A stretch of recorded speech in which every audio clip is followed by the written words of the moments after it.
que no son plantas que no lograron profundizar mucho el perfil del suelo, por esas circunstancias.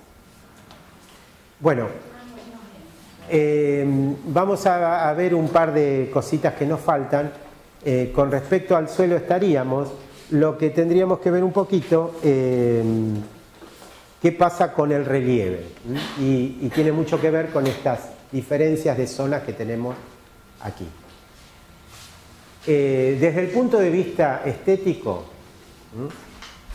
el relieve más aburrido que hay es el relieve llano, y es el más problemático, porque un relieve ondulado, como tenemos en toda la zona cercana, o una zona de montaña, nos ofrece múltiples visuales, nos ofrece muchas oportunidades de tener visuales agradables, de tener visuales divertidas, no divertidas, pero por lo menos no aburridas.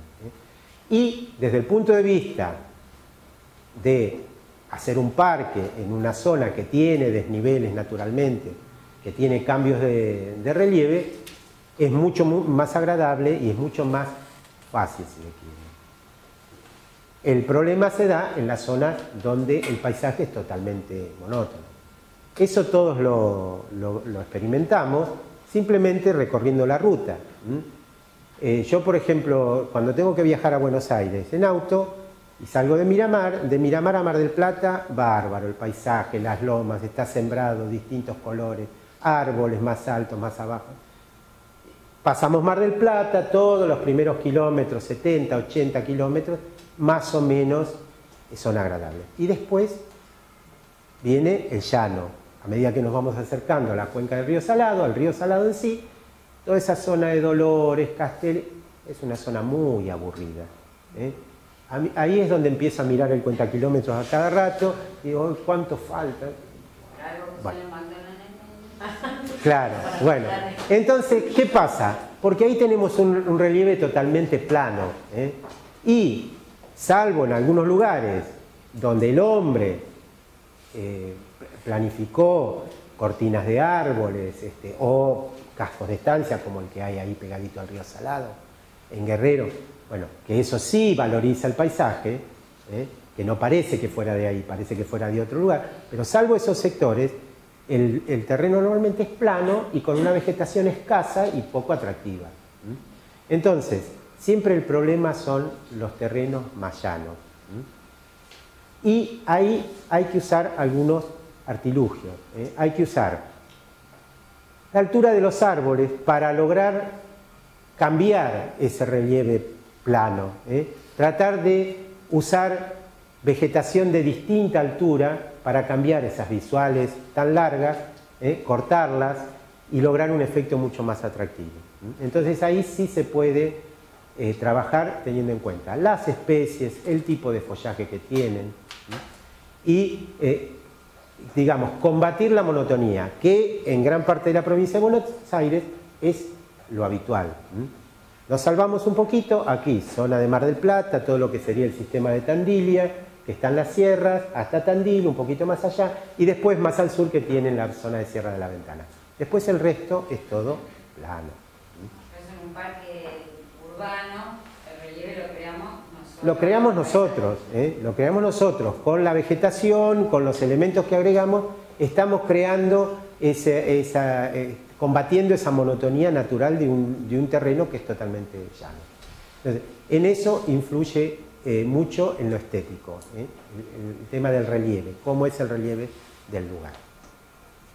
Otra característica que podemos tener en cuenta, y ahí sí es una intervención nuestra, es que resulta muy atractivo tener algo de agua en el ambiente, no agua de lluvia, que es necesaria, sino poder contar con algo de agua. Entonces, cuando uno recorre estancias de la zona, lugares así, y encuentra que tienen un arroyo que pasa por ahí, y sobre todo si lo han parquizado, eso es un elemento de mucho interés.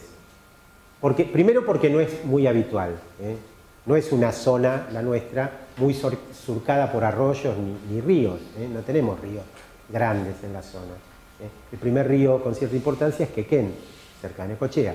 Entonces, tener un arroyo algo de agua, y sobre el cual se puede trabajar, porque la mayoría de estos cascos de estancia parquizados, lo que se hace normalmente es una pequeña represa. Entonces el arroyo ese, que a lo mejor tiene 3 metros de ancho, se ensancha. En algunos casos se han hecho excavaciones para que se forme un pequeño lago, aprovechando eso. Entonces se valoriza muchísimo el paisaje. Creo que cuando hagamos la visita a la estancia algo de eso hay. Pero igualmente en los parques urbanos o en los jardines sí, sí, sí. encontrar, si no lo podemos lograr. No. Si no está en la naturaleza, hay que hacerlo. Entonces, tenemos 2 recursos fundamentales, que es el uso de fuentes que indican agua en movimiento. El agua en movimiento es un efecto visual, al mismo tiempo es un efecto sonoro y es un efecto agradable. Y aparte de eso, sino los estanques. Los estanques que pueden estar en un jardín mínimo. En un jardín de 4×2 puede haber perfectamente un estanque. Que eso va a ser una clase, ¿no? Bueno, eso va a ser una clase. Entonces, el agua la tenemos que tratar de usar para mejorar ese aspecto. Ahora, es otro elemento más. Es otro elemento más. Donde existe naturalmente, bienvenido, pero no en todos lados existe naturalmente. Entonces, lo podemos incorporar nosotros. Relacionado con todo esto que estuvimos hablando, ahora vamos a hablar, sigo o cortamos y después empiezo, y después sigo, bueno, pero se los anuncio. Después vamos a hablar de lo que sería los jardines autóctonos.